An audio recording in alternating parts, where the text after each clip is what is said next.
Welcome back, ladies and gentlemen, boys and girls, to another session with Mr. Smith, your humble, hopefully always humble servant. And let's continue our series in television as psychological warfare. Let's look at this new show. It's called Mindy Kaling's The Sex Lives of College Girls. Mindy Kaling, if you don't know, she played the Indian American woman on the show The Office.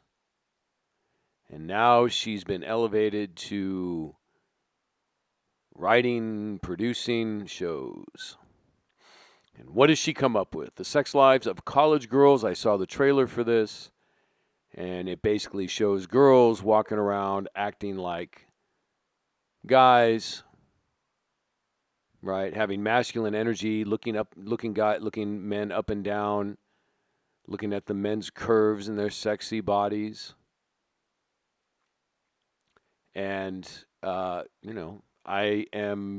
would say if I were a betting man, I would bet a lot of money that every episode is going to be different sexcapades with different men, and these four women here are going to talk about it over lunch and dinner, and how many men they have, and what this guy was like. It's quite disgusting. It's disgusting, actually. But that's what the powers that be are doing. That's what our government is doing. We don't really have a government. They definitely don't care about us. Their masters are in Europe, the central banks, etc. And the entertainment industry is just part of the military-industrial complex. It's a merging of corporations and government. Some people call it social nationalism or national socialism. It's the same system that the Nazis had in Germany. You are either going to end up working for the government or you're going to be working for a corporation. And the entertainment industry is no exception. And what is their job to the masters? What have the masters in Europe told the entertainment industry they got to do? They've got to put shows out that normalize this type of behavior with girls, because they know these girls will hit their late 20s, early 30s and become extremely dysfunctional. They won't be able to find a husband. Everybody's unhappy. People are on antidepressants, drinking, drugs, and then the population is easy to control. That is the end game. These people are sick. They have a religion that is sick, and they want to control everybody, and that's what it's all about. So the sex lives of college girls. If there's any young ladies out there, please don't buy into this. You don't want to be like this, right? Men find women who have a high body count, if you know what I mean. A lot of partners, and we find it disgusting. And we don't want to wife women up like that. So if your goal is to have a husband, children, and a nice, peaceful life, and a man that's a provider and a protector, don't be influenced by these shows.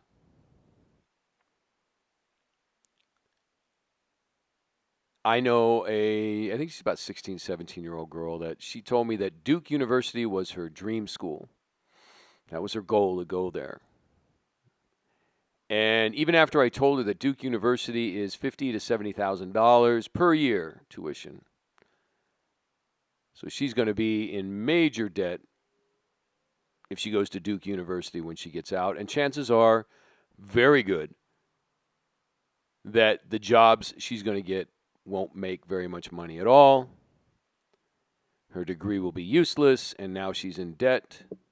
And of course, if you're fooling yourself thinking the government's going to pay it off for you. Besides, I don't want to pay off anybody else's college debt, because the government's definitely not going to pay it. They're just going to tax the population to pay it, if by some chance that I'm wrong and they decide to pay off your college debt.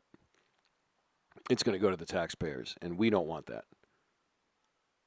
College is a racket. That's what it's set up for.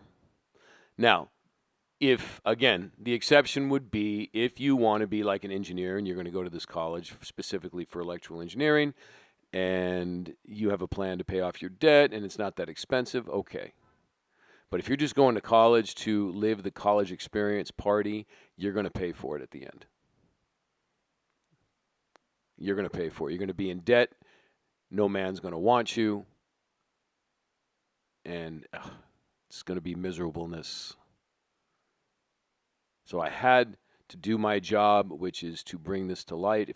Even if I save one young lady from this fate, I've done my service. Anyway, let's look at these next couple pictures. Okay. If you don't know who this woman on the screen is, her name's Tawny Katane. Does that look like a woman? Just look at the face. Okay, she was a big model, and she was dating a big rock star in the late 1980s. That's where she kind of got her claim to fame. And she had some acting parts. I'm just saying. You think maybe Hollywood's, the entertainment industry / Hollywood is fooling us and has been fooling us for quite a while. I mean, I wouldn't put it past them that to increase the dysfunctionalness of the population, they would put, well, I got to be careful what I say just because of the algorithms, but they would put MTFs in actresses and model roles. All right. Look at that picture. All right, let's look at the next one.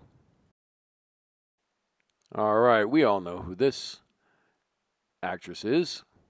Very good actress, I might add, very entertaining. But look at the face. Does that look like a woman to you?